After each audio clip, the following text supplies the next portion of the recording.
I just want to let's put the numbers. Numbers have been thrown at us. Preeti, let's look at the numbers, right? Vote share. Alliance at the moment. This is vote share. 49%, 38%. Yes. I think we need to be very clear. The fact is that and this is an interesting observation. The Mahagathbandhan last time was 37%. Yes. Please, sometimes we lose sight of the big picture.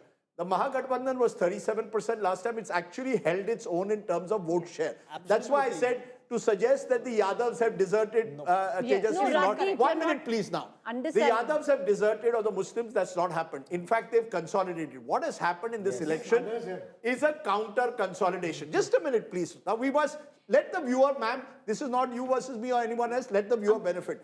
38% is playing 49%. What has happened is the NDA, which was 37.5%, which is 12,765 votes more than the other side in 2020, has gone to 49%. That's a 12% swing. Please appreciate what is being said. One alliance has stayed where it is, 37 has gone to 38. What has happened in 2025 is very interesting. In the last election, there were 20... Ma'am, just a minute. There were 22... Just to finish. You must allow me to finish, sir. Allow the viewer to benefit. This honestly is the election. So let them. The others were 22 to 24%. They have lost 9%. Please appreciate what's happened. Bihar turned bipolar totally this time. You had a choice. Either you go with Nemo, Nitish and Modi, or you go with Tejashwi and the Congress. Tejashwi and the Congress retained their core vote. But that is not enough. How is AIMM leading on 3 seats in the Muslim area if they retain the Muslim vote? Can I explain to you? In particular seats, you can have 3 candidates there and I can win with 28 or 30%. There are very few such seats in Bihar. Local factors. Ma'am, just a minute. 90% of the seats have been won because Bihar turned bipolar. And in a bipolar race, if I'm at 49 and the other at 38, it's game, set and match. Absolutely. You may have individual candidates who may win in a particular area because of their individual vote. AIMIM is not the story of this election. The Muslims are not the story of the election. The Muslims have consolidated around the Mahagathbandhan, so have the Yadavs. Together they come to 31%. From 31%, how do I go to 42% to win an election? I've gone up to 38%. Who have I got? I've got smaller groups. Not enough. Other side, what has happened? I've got 49%, and maybe there's a factoid that I had said earlier which we should put. You've got, and viewers should understand this, you had the EBCs are 26% of Bihar, conservatively, they could be even more. You've got Dalits, who are at least 16%, that adds up to another 16%. You've got upper caste, who are 10.1%, that already takes you to over 50. And you've got the Kushwahas, this time with Upendra Kushwaha on your side. Within the Dalits, you had Paswans and you had Jitin Ram Majhi coming. You have a wider coalition. This election was won, as was just now suggested, because you had a wider alliance of caste groups, plus you had the Mahila factor that was coming in that could have, we don't know, could have crossed also the caste barrier. That's where the election was won. So while you say that Tejashwi Yadav has much to introspect, he still is getting 38% of the vote. His challenge remains the same as an Akhilesh or any other leader. How do I go beyond my core vote? And that did not happen in 2025 in the manner it almost happened in 2020. That's the election. You know what happened? Thank you. Now you can go. No, you're absolutely brilliant. You're absolutely right. That is the truth. What happened with the RJD and JDU coming together in 2015, a wider net, is exactly what has happened in 2025 with BJP, JDU having a much wider net this time. No, John, just BJP, JDU, please add Lok Janshakti, add Jitin Ram Majhi. So you see, I think the lesson here is you cannot win states like Bihar without a wider caste alliance. And I think you can't make Bihar presidential. Ki main mukhyamantri banuga, to sab meri taraf aayenge. Last time, a Yuva vote was actually influenced by the 10 lakh promise of Tejashwi. Absolutely. This time, even that was not acceptable. In a way, celebration picture. But Javed, you want to speak over that because you often made this point. Where does Tejashwi lack that Akhilesh does? Akhilesh last time seemed to do what Tejashwi did. What's the difference between Akhilesh and Tejashwi? Look, Akhilesh matured in adversity.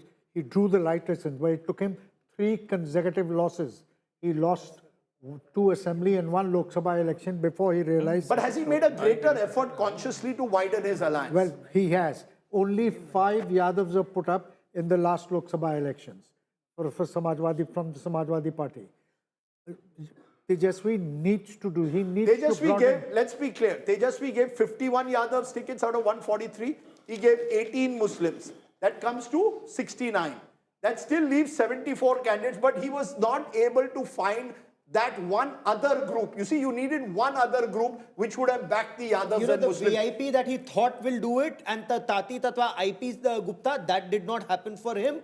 The widening Even that of the might have network. partly happened for him because he's gone to 38. He needed to go past 40. 40, correct, which he could not. And in my view, and some of the analysts have been saying this, he gave 100 seats out, which perhaps he could have avoided. Congress given 61, given their heft, 61 is not what they deserved, is what analysts on ground say. But Gaurav, in hindsight, did the RJD deserve 143? Well, if you look at the numbers on the board, it's 34. Did the RJD deserve 143 then? No, but you see, Preeti, that's the problem. That's what it is. No, 1 minute. The RJD and the Congress today stand at the same strike rate, Raj. Just a minute. Are you telling me that... Just a minute. Are you telling me that the Congress party would have done better if they contested 140? Nobody's holding a candle for the Congress. Again, I'm talking about the RJD here. Ma'am, the story in this election is also the debacle and the complete downfall of the RJD.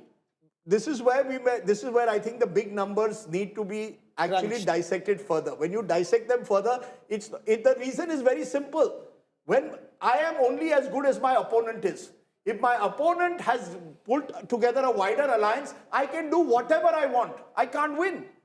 So the RJD has to, the challenge for the RJD is how do I widen myself beyond the Yadavization? I said this again, Lalu Prasad left an asset and a liability for his son. So the asset was his core vote. The liability, he can't expand it. So this is what I'm saying. Try and double click that why are they not able to extend their tent and have more castes? The reason is Bihari Yadavs versus the UP Yadavs. Bihari Yadavs are far more aggressive, are far more vocal. Look at the social media feed. Also, look at RJD's spokesperson. They chose a Priyanka Bharti. The Priyanka Bharti kind of spokespersons, what message they were giving on television? They were making caste slurs towards the, towards the fag end of the election. No.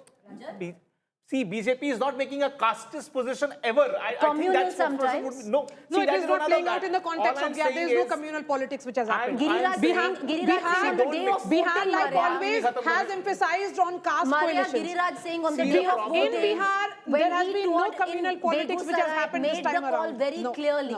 But I think let's say if there is one region where you could argue some element of communal polarization has taken place, it's Simanchal, where clearly a heavy Muslim-Yadav voting could have resulted in a counter. Again not, Rajdeep. A solid presence of EBCs and Dalits in Simanchal. Sure. Now, whether they voted on caste identity or the Hindus is different. Bihar's history has suggested Hindutva doesn't have the same traction as Mandalization has. As it is in Uttar Mandal Pradesh. is still alive, but Mandal needs a face like Nitish Kumar. But in Purnia, there were massive Jai Shri Ram slogans, massive bhajans, all of that happening, which we've captured.